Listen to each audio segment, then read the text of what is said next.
for the first race of the 2025 Esports World Cup, and there's already some clear drama as they're working their way onto the start finish straight. Let's see what's going on. So we've got Marcel Cinchik who's leading down into turn 4. It's Kaiki Oliveira into second, Yuri Toman in third, then Johan Hart, Gregor Schill, John Robertson. But what has happened behind? The likes of Nikodem Wisniewski dropping right the way down the order, Ewan. Yeah, he certainly is. Not sure again what happened. In fact, his timing is not. Now it is. So he must have spun around and been stationary for a little bit of time before getting back going again. Ferris Stanley as well has dropped down the field along with Jimmy Antunes, although he was already at the back of the field, so he must have been involved in something. Thibaut Casabon had a qualifying ban for Team Vitality. He's already made his way up into 7th place. So clearly this has worked out fairly well in a sense for MSI. For BS competition, they're losing a little bit with 11th and 12th. They're scoring just 1 point between those two drivers, and of course with Kaiki Oliveira and Gregor Schill up there in 2nd and 5th, it's not too bad. Let's take a look on the replays to what happens. It was out of turn 2, turn 1 row, well, turn 1, turn 2. All very awkward.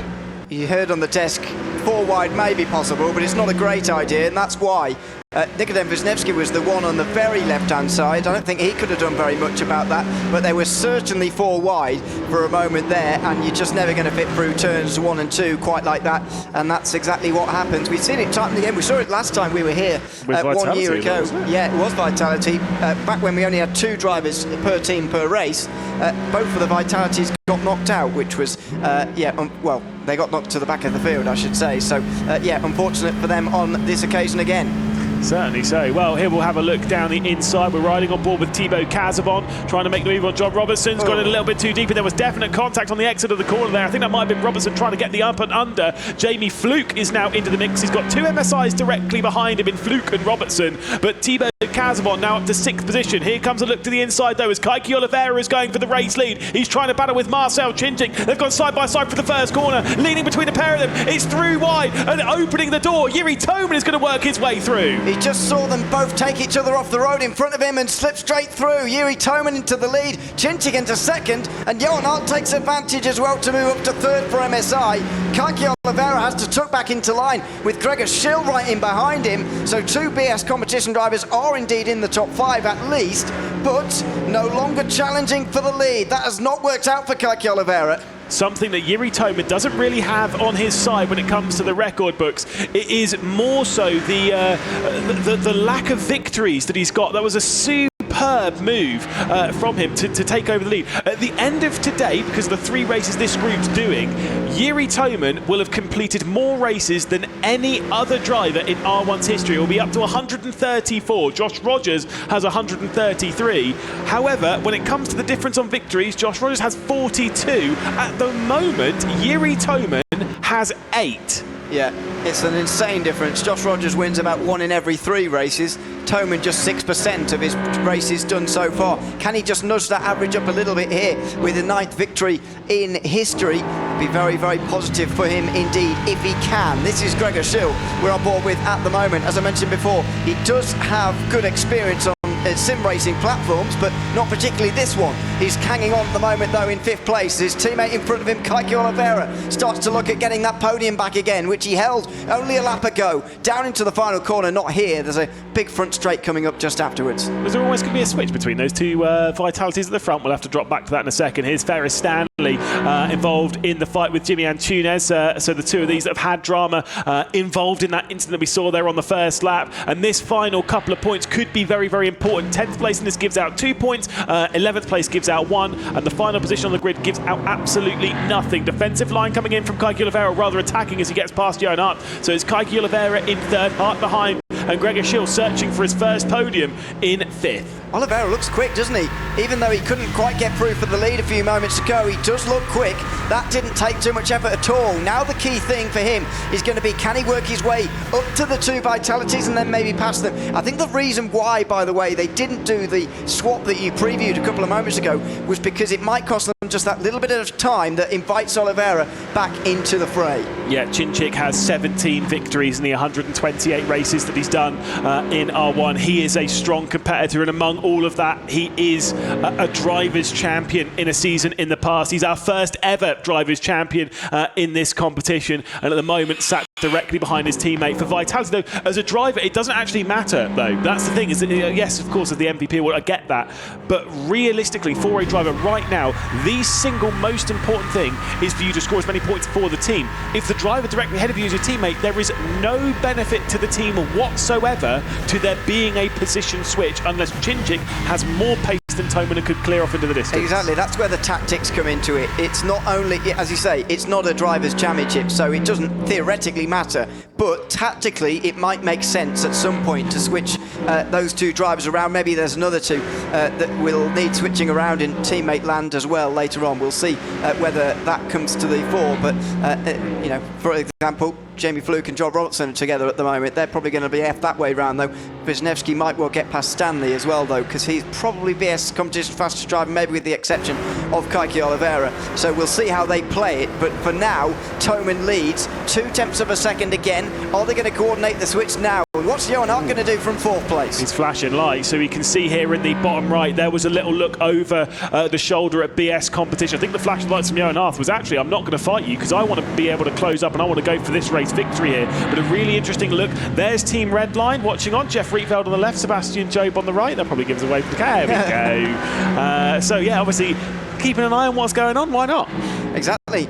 They were here for the opening ceremony at the start of today, and so why not stick around and see who you're going to be. Throw him under the bus. See who you're going to be up against tomorrow. They'll be racing 4 times tomorrow in the group stage of the competition, where the big 3 teams who qualified straight away into stage 2 will enter the competition as well. For now, though, they are fighting to be in that situation. These guys, this is Group A, and the first team of the 3 will be through after 3 rounds into that group stage straight away. So far, Vitality certainly have taken the advantage, but there's a long way to go, even in this race.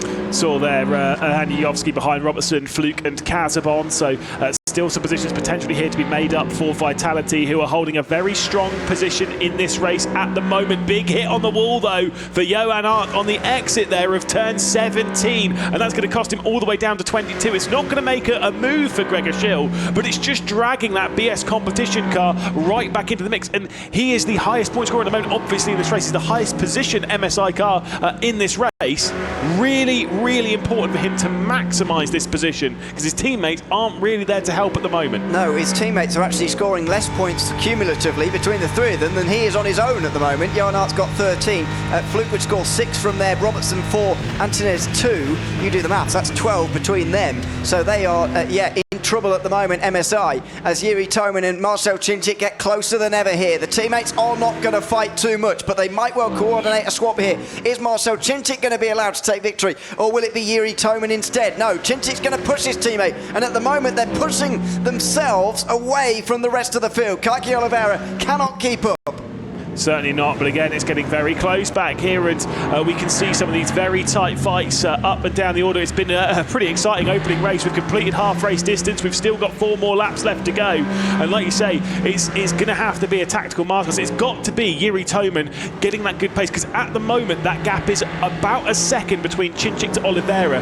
The slipstream really takes over under sort of about 8/10 of a second. Under that, the slipstream's quite strong. So as long as you can keep the gap above that, relatively speaking, you should be safe. However, the concertina effect you're quite close to. Teammate, you've got to back off a little bit, give him a little bit of room in the corner, make sure you don't hit him. There's a lot going through Chinchik's mind. Toman almost has the easier position there because his eyes are purely forward. It's one of the only positions or situations, rather, where you are the leader and you're not really concerned if there's somebody behind you, because it is your teammate. The team aspect of this competition is so much to the fore compared to so many other competitions around the esports calendar. It is all about teams here. There's no Drivers' Championship, it's worth reiterating, and at the moment Team Vitality are holding a big advantage in Group A. That is on board with Yuri Toman in the top right hand side of his screen. He's just got to hit his marks. Don't make any mistakes here for the next 3 laps. As things stand in this race at the moment, points wise,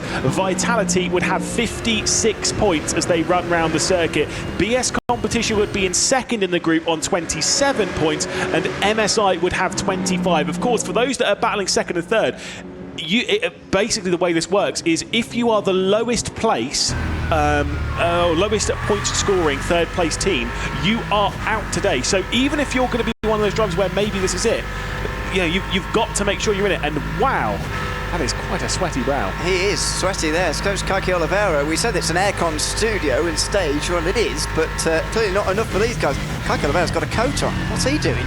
He's made a mistake there. He has made a mistake. I would argue. Down the inside, meantime, John Robertson under pressure from Haniyovsky, that is. Vitality looking to firm their grip on this group in race one. John Robertson is doing a bit of a job for the whole of the group at the moment, not just MSI, but BS Competition as well. Whoa. Big squeeze, and they've given each other room. Fair play to them into the first sector. They're still side by side, but Yayovsky gets his nose in front. He's got his whole car in front. He moves up to 8th place. Oh no, he's off. Big spin, and he'll be into the barriers down there in the first sector. And that is going to bring this whole group closer together again. I'll update you with the points in a moment. Once we've seen him drop down, he might be able to stay ahead of Stanley, Wisniewski and Antunes. However, his tyres from that will be overheated. There is no damage per se in Rennsport in R1. However, if you do have a spin like that, your tyres are still basically effectively destroyed. They're overheated. It's really hard to bring them back in the window, and a second spin is quite high in likelihood, as Haniyovsky certainly won't be able to keep that pace over the final 2 laps of proceedings here at the Jeddah Corniche circuit. He's only dropped to 9th place, so he hasn't actually dropped behind those 3 who got caught up at the start of the competition here. That's been terrible news for BS Competition so far, as Gregor Schill is looking left and right here on the back of Johan Hart down in towards turn 22. One of the big important corners on the back end of this circuit, because it is it determines rather your run on the way towards turn 27. Let's have another look at what happened to Yayovsky. Was there contact there with Robertson, I wonder? It's not a corner I would typically say you should spin at by yourself, unless he's clipped the wall on the inside. There is the reaction, of course. You've got Mehdi Al-Fatih there, the team manager for Team Vitality. You've got Grigori Balati on the left-hand side. That was the coach for the team. So, yeah, not too happy there, but surely you don't spin there without contact. It was a weird one, wasn't it? We'll have to try and see if we can get another vision of that, because, yeah, that was close between the two. That was contact. Gregor Schill does go through, though, on Johan Hart into 4th position. Does he respond, though? The Frenchman looks down the inside. No, not on this occasion. He does have another lap to do it. Been impressed, though, by Gregor Schill, got to say. He's been strong so far in this opening race. Very good indeed. I think it will be his 5th top 6 in R1, so finishing in the top half of the grid for just the 5th time in his career. And of course, here at LAN, he is one of these drivers. We do have quite a few that've never raced in LAN before. He is one to throw into that mix. Not raced in anything in LAN, or just this? This. Okay, this. Yeah, I think he's definitely done LAN with SRO Esports and the likes. I'm pretty sure anyway. But I will say that move is quite important, because it means now that BS Competition have 32 points. So they've pulled 12 clear of MSI, who are starting to struggle a little bit in this race. They certainly are, but the big gap is 24 between BS Competition and Team Vitality at the moment. That is a gap that might well be difficult to bridge. We'll have to see what happens in race 2. That could be a big determining factor here, as Gregor Schill's under pressure again. This could be saving MSI's competition. If they want a chance in the last chance race at the end of this evening, they have got to at least finish 2nd, or at least not do too badly in 3rd place. I'll tell you something which has closed up. Look at that gap for the race lead, not only between Toman and Chinchik, but Kaki Oliveira is almost within a second of your race leader. Are we going to get a final lap shootout with 6 kilometres to run around this Jeddah Corniche circuit? One final lap to be dealt with, and Kaki Oliveira is knocking on the door. Big move down the inside, though, from Johan Hart. As he sent it, as he pulled it up. Is it brilliant? It's just about right for Johan Hart. Gregor Schill leaving the door wide open. It's a drag race between the two of them along the start-finish straight. It looked impossibly late on the brakes from the Frenchman there, but it looks like he's got it pulled up in time. Here comes Gregor Schill, though, down in towards turn number 1. Inside line for the BS Competition driver. He's going to have the outside for the second part, which might be his undoing here. Contact again.